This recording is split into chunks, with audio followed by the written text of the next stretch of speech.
Elisha చేసిన 7వ అద్భుతాన్ని మనం వింటాం. నిన్న 6వ అద్భుతాన్ని చూసాం. 6వ అద్భుతాన్ని ఏం చూసాము? చనిపోయిన బిడ్డను తిరిగి బ్రతికించిన సంఘటనను మనం చూస్తూ వచ్చాం. నిన్న 6వ అద్భుతం. ఈరోజు 7వ అద్భుతాన్ని మనం చూస్తాం. ఒకరోజంట ఒక పెద్ద ఫంక్షన్, చాలా పెద్ద ఫంక్షన్, ఒక మంచి విఐపి కుమారుడి యొక్క బర్త్డే వేడుకలు జరుగుతున్నాయి. విఐపి కుమారుడి యొక్క బర్త్డే వేడుకలు జరుగుతున్నాయి. విఐపి కుమారుడి యొక్క బర్త్డే వేడుకలు జరుగుతూ ఉండగా చాలామంది అతిథులు వస్తారు కదా, చాలామంది పోస్టర్లు వేసి ఊరంతా పోస్టర్లు వేసారంట. ఆ బిడ్డ బర్త్డే ఊరంతా పోస్టర్లు వేసి అతికిచ్చేసి మొత్తం పెట్టి హంగామా చేస్తున్నారు. ఎన్ని లక్షణాల పర్వాలేదురా, నా కుమారుడు లేక పుట్టాడు కాబట్టి వాడి బర్త్డే ఘనంగా చేయాలా. మనం పిలుచు, ఊరిలో ఉన్న వారిని పెద్ద వాళ్ళందరినీ పిలుచు, అందరు ఇక్కడికి రావాలా, అందరు ఇక్కడ నేను పెట్టే భోజనం రుచి చూడాలా. ఎన్ని రకాల వంటలంటే దాదాపుగా 121 రకాల వంటలు పెడతానన్నాడంట. ఎప్పుడన్నా చూసామా 121 రకాలు? మనకు తెలిసిన భోజనాలు ఎన్ని?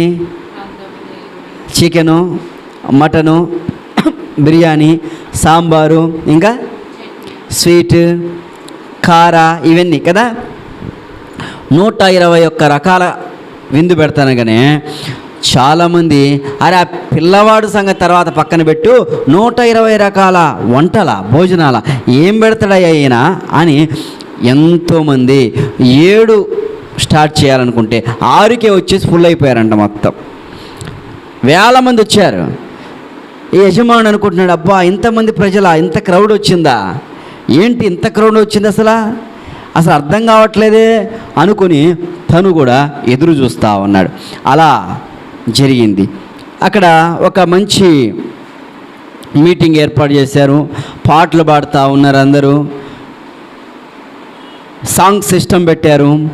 వచ్చిన పెద్ద వాళ్ళందరూ వచ్చేసి పిల్లవాడికి గిఫ్ట్స్ తెస్తూ ఉన్నారు. కొంతమంది ఉంగరాలు తెస్తూ ఉన్నారు, కొంతమంది బట్టలు తీసుకొస్తున్నారు, కొంతమంది ఉయ్యాల్లో తీసుకొస్తూ ఉన్నారు. చాలా అంగరంగ వైభవంగా ఆ విందు, ఆ వేడుక, పుట్టినరోజు ప్రోగ్రాం ఘనంగా జరుగుతూ ఉంది.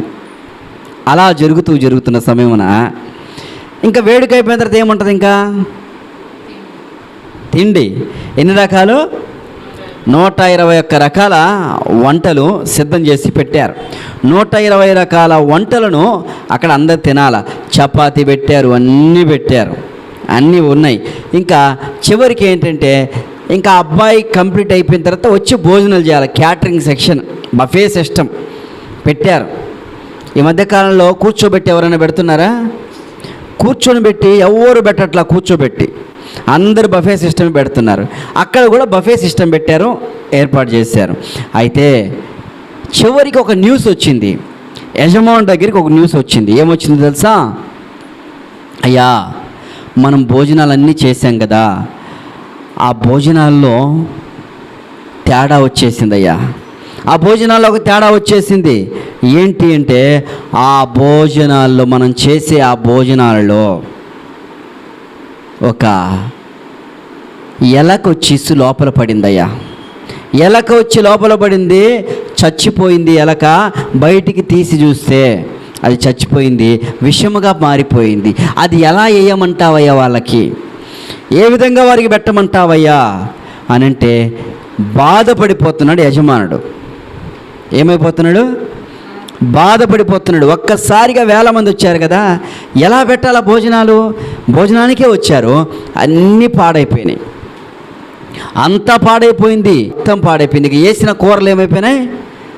మొత్తం పాడైపోయినాయి. చాలా బాధపడతారు. వచ్చిన వారందరూ ఏంటండి ఎప్పుడు భోజనాలు, ఎప్పుడు మాకు భోజనాలు పెడతారు, ఏంటి అని అందరూ అడుగుతూ ఉన్నారు.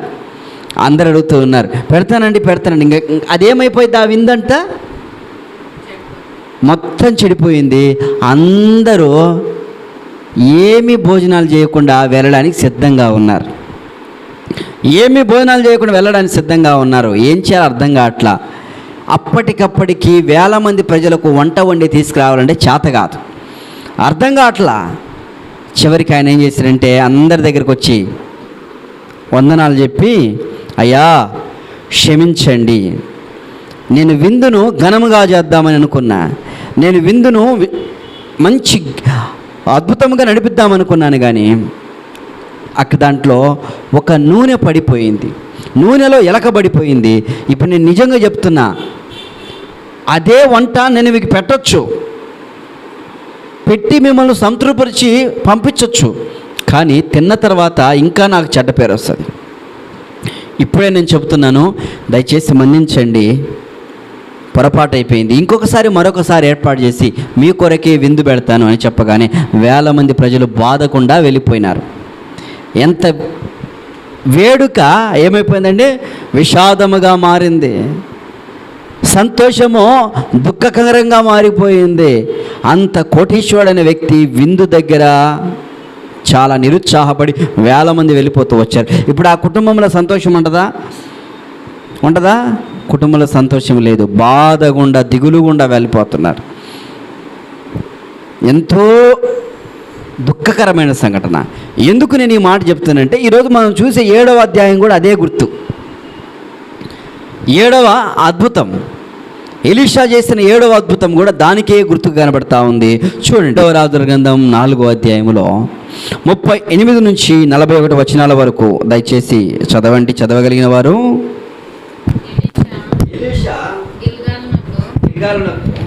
తిరిగి రాగా ఆ దేశమందు క్షామం కలిగి ఉండెను. ప్రవక్తల శిష్యులు అతని సమక్షమునందు కూర్చొని ఉండగా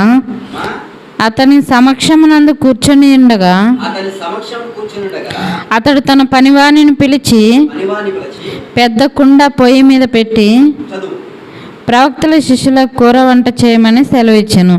అయితే ఒకడు కూరాకులు ఏరుటకు పొలంలోనికి పోయి వెర్రి ద్రాక్ష చెట్లను చూచి దాని గుణమెరుగక దాని తీగలు తెంపి ఒడి నిండా కోసుకొని వచ్చి వాటిని తరిగి కూర కుండలో వేసాను.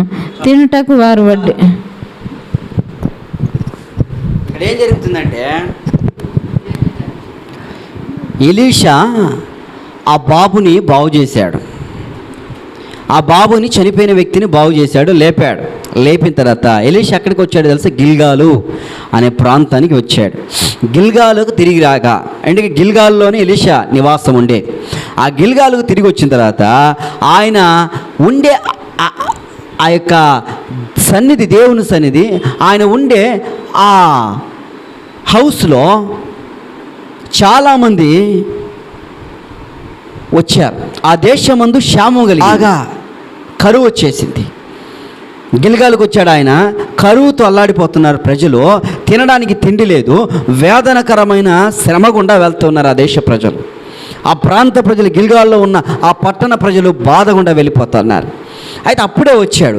అప్పుడు వచ్చిన తర్వాత 38వ వచనంలో ప్రవక్తల శిష్యులు అతని సమక్షమందు కూర్చొని ఉండగా, ప్రవక్తల శిష్యులు సమకమందు కూర్చుండగా అతడు తన పనివాణ్ణి పిలిచి చెబుతున్నాడు. ఎందుకు వచ్చారు వీళ్ళంటే, కరువు వచ్చిందయ్యా, మన పట్టణంలో, టౌన్లో కరువు వచ్చేసింది, విస్తారమైన కరువుతో నింపడిపోతుంది. అయితే మనము ఏదో ఒకటి చేయాలని చెప్పేసి ప్రవక్తలు ఏం చేశారంటే శిష్యులను పంపించారు. ఎలీషా దగ్గరికి వెళ్ళండి అయ్యా. ఏలియా తర్వాత ఎలీషా గొప్ప ప్రవక్తగా స్థిరపరచబడ్డాడు, ఆయనలో గొప్ప కార్యాలు ఉన్నాయి, గొప్ప దైవజనుడి దగ్గర పెరిగిన వ్యక్తి, ఆయన మాత్రమే దీనికి సహాయం చేయగలడని అనుకొని ఏం చేశారంటే ఎలీషా దగ్గరికి ప్రవక్తల శిష్యులు పంపించారు. ప్రవక్తల శిష్యులు వచ్చి కూర్చున్నారు, అక్కడ చెట్ల దగ్గర కూర్చున్నారు. పెద్ద ఆశ్రమం అంది, పెద్ద వనము. ఆ వనములో కూర్చొని వారు మాట్లాడుకుంటూ ఉన్నారు. ఎలీషాకు చెప్తున్నారు, అయ్యా ఎలీషా గారు, చాలా కరువు వచ్చిందండి, ఏం చేయాలో అర్థం కావట్లేదు, మీరు ఏమైనా సహాయం చేయగలంటే చేద్దాం, దేవుడికి ప్రార్థన చేద్దామో ఆయన సహాయం చేస్తానని మాట్లాడుతున్నాడు. ఇంతలోపే వాళ్ళకి ఏమైందో తెలుసా? ఆకలేసింది. మధ్యాహ్నం అయిపోయింది, ఇంతలోపే వాళ్ళకి ఆకలేసింది. ఇప్పుడు ఏం చేయాలా? మధ్యాహ్నం ఏం చేయాలా? లంచ్ చేయాలి కదా. ఏం చేయాలి? లంచ్ చేయాలి. కాబట్టి ఆకలైంది. కాబట్టి ఎంతమంది వచ్చారో తెలియదు, శిష్యులు చాలామంది వచ్చారు. అప్పుడు ఎలీషా ఏం చెప్పాడంటే, పనివాడ గెహాజీ, నువ్వేం చేస్తావంటే నాన్న, వెళ్ళి మన ప్రవక్తల శిష్యులు వచ్చి వాళ్ళకు వంట చేసి పెట్టాలా, నువ్వు వెళ్ళి కూరగాయలు ఇవన్నీ తీసుకురాపోరా అన్నారు. కూరగాయలు కొనక్క రావాలన్నా అక్కడ ఉంటాయా కొనక్క రావడానికి? ఆ దినాలు ఉండేయా కూరగాయలు? ఉండవు. మరేం చేయాలా? ఎక్కడికి వెళ్ళాలా? అది పొలానికి వెళ్ళాలా, అడవిలోకి వెళ్ళాలా, అడవిలోకి వెళ్ళి కూరగాయలను అవి కనపడి తీసుకురావాలా. ఇలా కనపడి కొన్ని తీసుకొని మనోడు మొత్తం తీసుకొని వచ్చాడు. ఎవరు తీసుకొచ్చారు? పనివాడైన గెహాజీ మొత్తం తీసుకొచ్చి కోసి కూరగాయలన్నీ కోసాడు. మొత్తం కూరగాయలన్నీ కోసి ఒక కుండలో వేసాడు ఆయన. కుండలో వేసి ఇంకా కుండలో తిరగమాత పెడతా ఉన్నాడు. తిరగమాత పెడుతున్నాడు. మొత్తం కోసి మొత్తం పెడతా ఉన్నాడు కదా. మొత్తం కోసి అలా పెడతా ఉండగానే చూడండి, వెర్రి ద్రాక్ష చెట్టును చూచి దాని గుణమెరక దాని తీగలు దింపి ఒడి నిండా కోసుకుని వచ్చి కూర కొండలు వేసాడంట. వెర్రి ద్రాక్ష చెట్లు ఏం తీసుకొచ్చాడు తెలుసా? అతను తీసుకొచ్చింది ఏంటంటే, ఇంగ్లీష్లో రాయబడిన మాట మనం ఇంగ్లీష్లో చదివినట్లయితే అక్కడ వైన్ వాడ్ అని ఉంటుంది మాట. వైన్ వాడ్, వైల్డ్ గోడ్ అనే మాట ఉంటుంది ఇంగ్లీష్లో. వైల్డ్ గోడ్ అనే యొక్క పదాలను ఆ యొక్కవన్నీ తీసుకొచ్చాడు.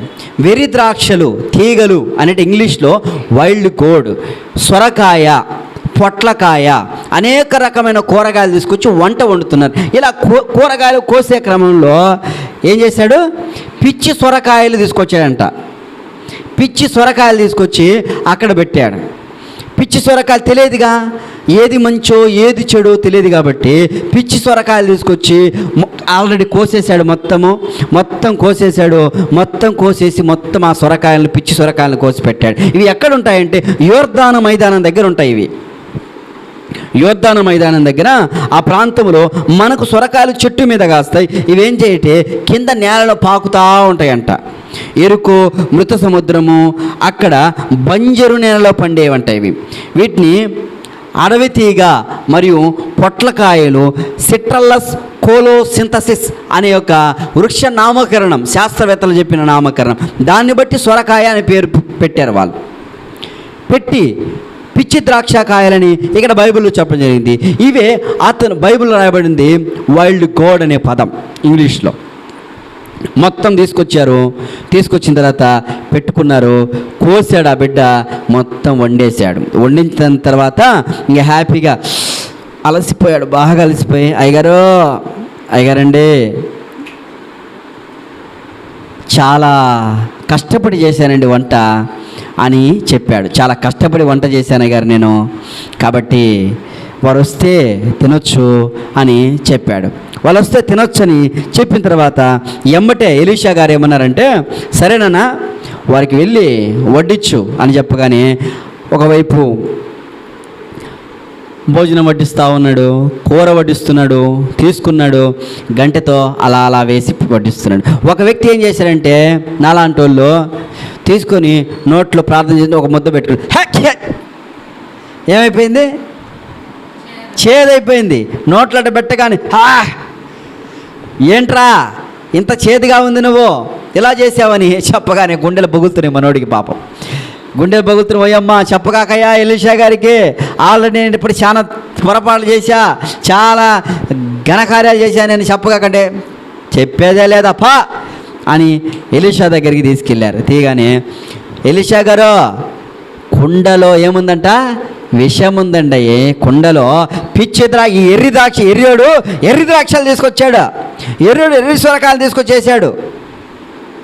కూరగాయలు బాగా సాంబార్ వేసుకొని మంచిగా తిందామనుకుంటే వీడు చూస్తే పాడు చేశాడే అని చెప్పి బాధపడుతుంటే ఎలీషా గారు ఏం చేశారు తెలుసా? చూడండి, 2వ రాజుల గ్రంథము. పిండి కొంత తెమ్మనెను, వారు తేగ కుండలో దాన్ని వేసి. చూడండి ఎలీషా ఏం చేశాడు తెలుసా? కుండలో ఉన్న ఆ విషము కలిగిన ఆ కూరగాయలను చూశాడు, బాధపడిపోయాడు. బాధపడిపోయి, సరే భయపడొద్దండి, ధైర్యంగా ఉండండి, యెహోవా దేవునికి అసాధ్యమైనది ఏమైనా ఉందా? ఆయన సమస్తము సహాయం చేయగలడు కదా, ఆయన గొప్ప కార్యాలు చేసేవాడు కదా, మీరు ధైర్యంగా ఉండండి, అలా ఉండండి అని చెప్పాడు. చెప్పి కొంచెం పిండి తీసుకురండి. ఏందేమన్నాడు? పిండి, కొంచెం గోధుమ పిండి తీసుకురండి, లేకపోతే ఇంకొక ఏదో పిండి తీసుకురండి. తీసుకొచ్చి వారి త్యాగ కుండలో దాన్ని వేసి జనులు భోజనం చేయనట్లు. Praise the lord. అబ్బా, ఎంత ఆశ్చర్యకరం చూడండి. వడ్డింపగా కుండలో ఏ జబ్బు కూడా కనిపించకపోయాను. వడ్డించాడు, దాన్ని కుండలో మొత్తం వేసిన తర్వాత మొత్తం కలదిప్పి, గెహాజీ వడ్డించురా అని చెప్పగానే అతను భయపడుకుంటా, అయ్యా విషమయ్యా విషమయ్యా అని మాట్లాడుంటాడేమో. చెప్పిన పని చేయరా నాయనను ఫస్ట్ అని ఆ కుండలో పిండి వేసి కలిపి అందరికి వడ్డించారు. తర్వాత ఏమైందంట? ఆశ్చర్యకరమైన రుచి వచ్చేసింది. భోజనం అద్భుతమైన రుచిగా మారిపోయింది. బిర్యానీ, మటన్ బిర్యానీ, అనేక రకమైన బిర్యానీల కంటే శ్రేష్టంగా మారిపోయింది. కొంచెము పిండి వేయగానే అద్భుతం జరుగుతూ వచ్చింది. చూసారా ఎంత ఘనకార్యమో. అక్కడ జరుగుతున్న సంతోషంలో దుఃఖకరమైన కార్యం జరిగింది. సొరకాయ తీసుకొచ్చేసి, పిచ్చి సొరకాయలను, పిచ్చి వాటిని ఏరుకొని మొత్తం తీసుకొచ్చి పెట్టాడు. పిచ్చి ద్రాక్షకాయలంటున్నా, పిచ్చి తీగలను తీసుకొచ్చాడు, పెట్టాడు. అక్కడ ఏమేమి తీసుకొచ్చాడు అన్నీ తీసుకొచ్చుకొని పెట్టుకున్నాడు. ఏది మంచో తెలియలా వేశాడు, మొత్తం మారిపోయింది, పాడైపోయింది. బైబిల్లో కూడా రాయబడింది ఇదే సొరకాయ గురించి. ఇదే వీన్ యార్డ్ అంటారు ఇంగ్లీష్లో. చూడండి, ఇదే సొరకాయ గురించి బైబిల్లో ఇంకొకసారి వైల్డ్ గోడ్ అని పిలుస్తారు. దీన్ని వైల్డ్ గోడ్ అని పిలుస్తారు. యోనా గ్రంథములోకి మనం వెళ్తే సొరకాయ గుర్తొస్తుంది కదా. యోనా గ్రంథము చూడండి, 4వ అధ్యాయము 7వ వచనం చదవండి. మరుసటి ఉదయమందు, దానికి ముందుగా 6వ వచనం చదవండి. దేవుడైన యెహోవా సొర చెట్టు ఒకటి ఏర్పరిచి కలిగిన శ్రమ పోగొట్టుకొటకై పెరిగి యోనా తలకు పైగా నీడ ఇచ్చినట్లు చేశాడు. యోనాకి ఏం చేశాడంటే సొర చెట్టు ఒకటి మంచిది పెట్టాడు. సొర చెట్టును పెట్టాడు. చూడడానికి సొర చెట్టు ఎలా ఉంటుంది తెలుసా? ఎలా ఉంటుంది?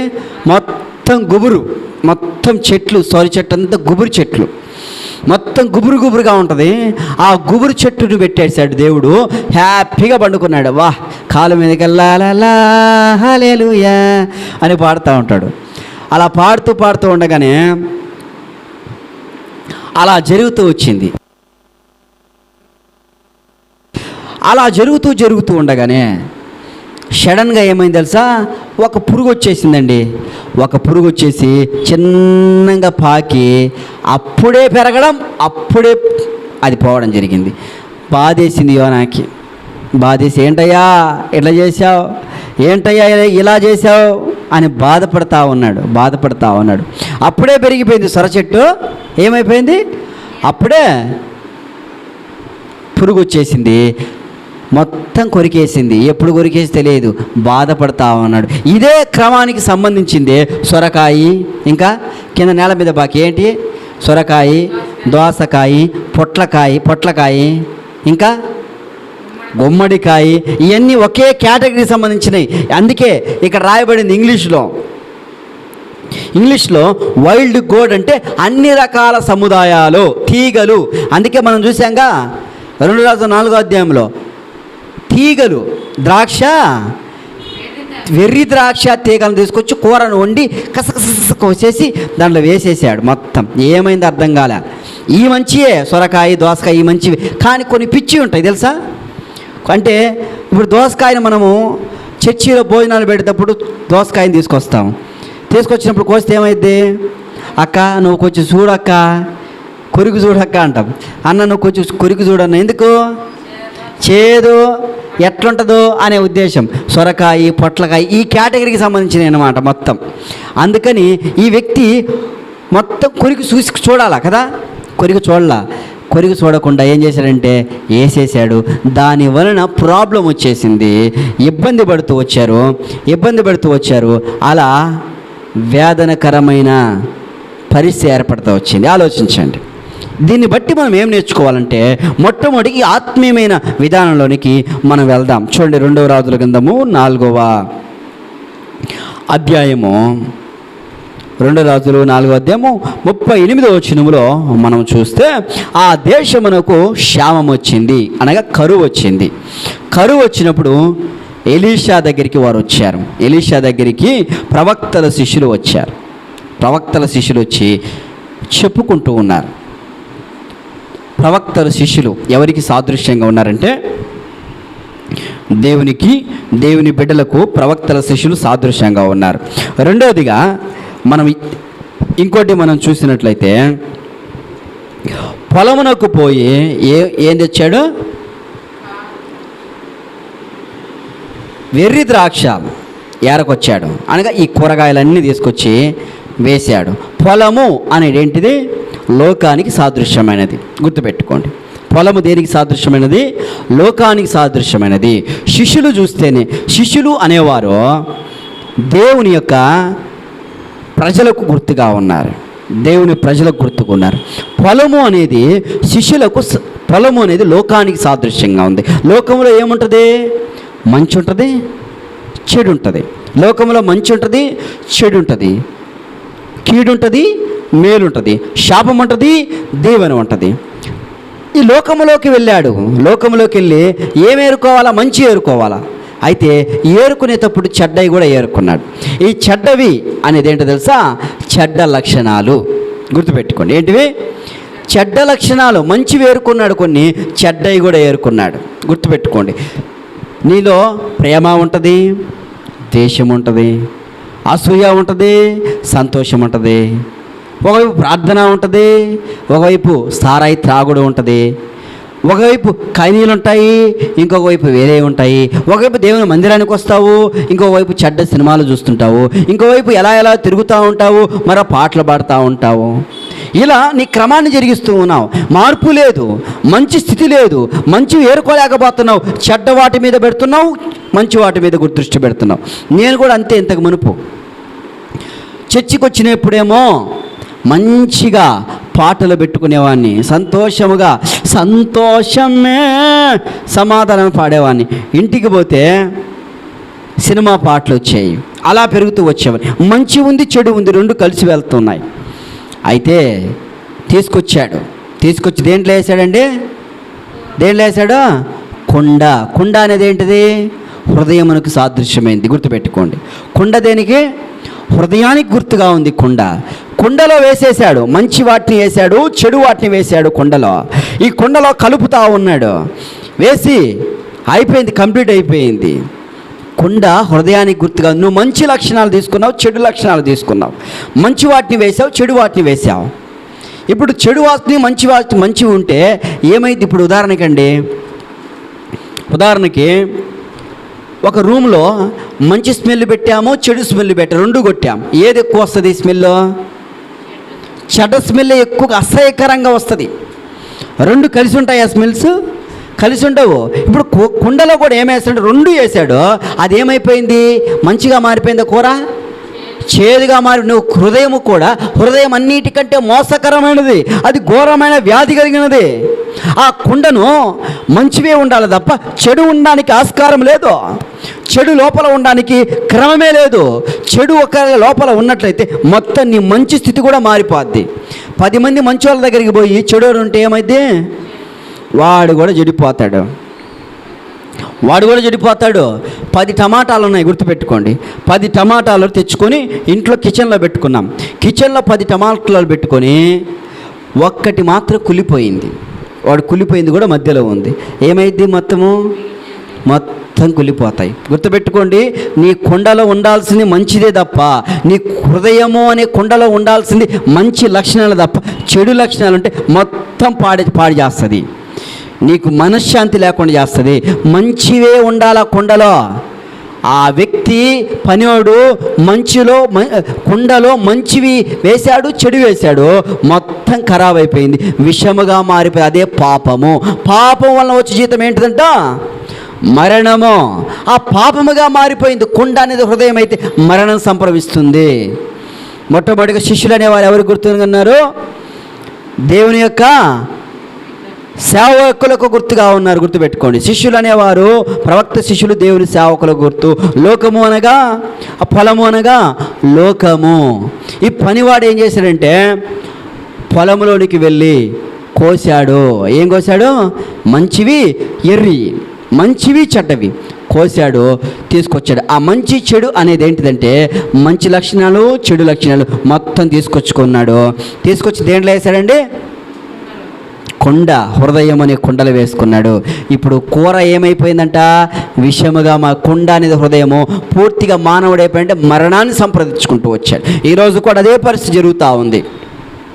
మానవుడు అనుకుంటున్నాడు, నేను మంచి కార్యాలు చేస్తున్నా, భక్తి కార్యాలు చేస్తున్నా, పుణ్యక్షేత్రాలకు వెళ్తున్నాను, అన్నదానాలు చేస్తున్నా, రక్తదానం చేస్తున్నా, మాలలు వేస్తూ ఉన్నాను, నడక చేస్తూ ఉన్నాను, అనేక రకమైన క్రమాలు చేస్తూ ఉన్నాము, పశువులకు సహాయం చేస్తూ ఉన్నాను, అనాథలకు సహాయం చేస్తూ అని అనుకుంటున్నాడు. కానీ లోపల చెడ్డ లక్షణాలు లేవా? అన్నీ చేస్తున్నాడు. ఆ త్రాగుడు అట్లే ఉంది, వ్యభిచారం అట్లే ఉంది, మోసం అట్లే ఉంది, లంచాలు అట్లే ఉంది, దొంగతనం అట్లే ఉంది, ఇతరులు కీడు చేసేది అట్లే ఉంది. అనేక భార్యని ఉంచుకొని ఇంకొక భార్యతో ఇంకొకరితో కులకడం స్టార్ట్ చేస్తున్నావు. భర్తను ఉంచుకొని ఇంకొకరితో పరిగెడుతూ ఉన్నావు. మాటలు మాత్రం బయట మాత్రం మంచిగా ఉన్నానని చెప్తున్నావు, లోపల ఉండేదంతా చెడు ప్రవహిస్తూ ఉంది. మంచి చెడు రెండు ఒకసారి కలిసి ఉండలేవు. మంచి నీళ్ళు చెడు నీళ్ళు ఎప్పుడు ఒకసారికి సరిగా రావు, చెడగొడుతుంది. 10 టమాటాల్లో ఒక్క టమాటా ఉన్న మొత్తానికి ప్రాబ్లం వచ్చేస్తుంది. నీ హృదయం కూడా ఘోరమైన వ్యాధి గలది. అలాంటి ఘోరమైన వ్యాధిని తృణీకరించుకోలేకపోతే మరణం సంపాదించుకుంటావు. కుండ హృదయానికి గుర్తుగా ఉంది. మరణం విషం వచ్చేసిందని కేకలేశారు వాళ్ళు. కానీ చివరికి ఎలీషా దగ్గరికి వచ్చారు. ఎలీషా ఎవరికి గుర్తుకున్నా తెలుసా? యేసు ప్రభుకి గుర్తుకున్నారు. Praise the lord. ఎవరికి గుర్తుకున్నాడు? యేసయ్యకి. ఎలీషా యేసయ్యకి గుర్తుకున్నాడు. యేసయ్య గుర్తుగా ఉన్న ఎలీషా పిండి వేశాడు. ఏం వేశాడండి? కుండలో ఏమేశాడు? పిండి వేశాడు. కుండలో పిండి వేయగానే అదంతా రుచిగా మరి. పిండి అనేది యేసు క్రీస్తు యొక్క త్యాగము, రక్తమునకు సాదృశ్యమైనది. దేవునికి స్తోత్రము.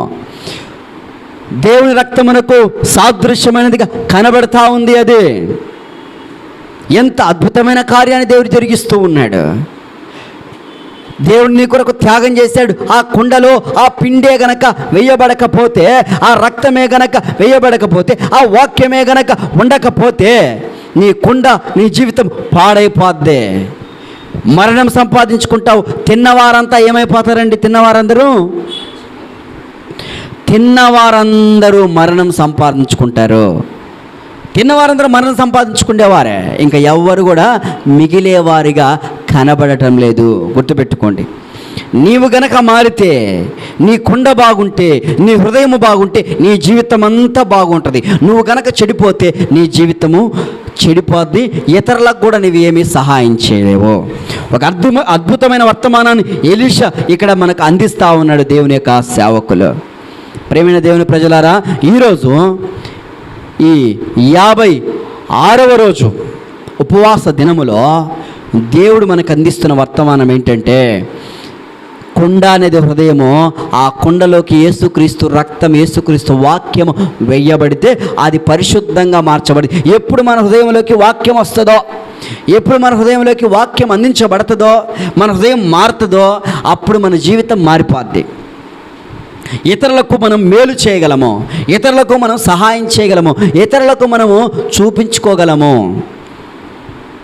ఎంత అద్భుతమైన విషయాన్ని దేవుడు తెలియజేస్తా ఉన్నాడు. ఈరోజు నువ్వు మారకపోతే, మంచి చెడు కలిగి నువ్వు కుండలాగా ఉంటే, మంచి చెడు కలిగిన ఆ కుండలోనే నేను అన్నీ వేస్తాను, అన్ని లక్షణాలు వేస్తాను, ఇంకా అన్నీ వేసుకుంటాను నేను. ఒకవైపు భక్తి కార్యాలు కావాలా, ఒక సంబంధం పాప కార్యాలు కావాలా, నాకు ఇవన్నీ కావాలని నువ్వు అనుకుంటే నీ జీవితంలో సరైన విధానంగా ఉండవు.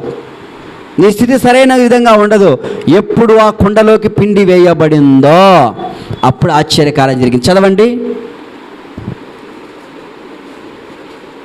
చదవండి. అతను పిండి కొంత తెమ్మనెను. వారు తేగ ఏం వేశారు? కుండలో దాన్ని వేసి చెనులు భోజనం చేయుటకు వడ్డించుమని చెప్పాను. కుండలో దాన్ని వేయగా భోజనం చేసి వడ్డించారు. వడ్డించిన తర్వాత కుండలో మరి ఏ జబ్బు కూడా in that part no disease. ఏ జబ్బు అనగా ఏ విషము లేదు, ఏ విషము కూడా అక్కడ కనబడట్లా లేదు. ఇంకా విషం మొత్తం విరుగుడైపోయింది. ఎందుకో విరుగుడైంది? కారణం ఏంటి?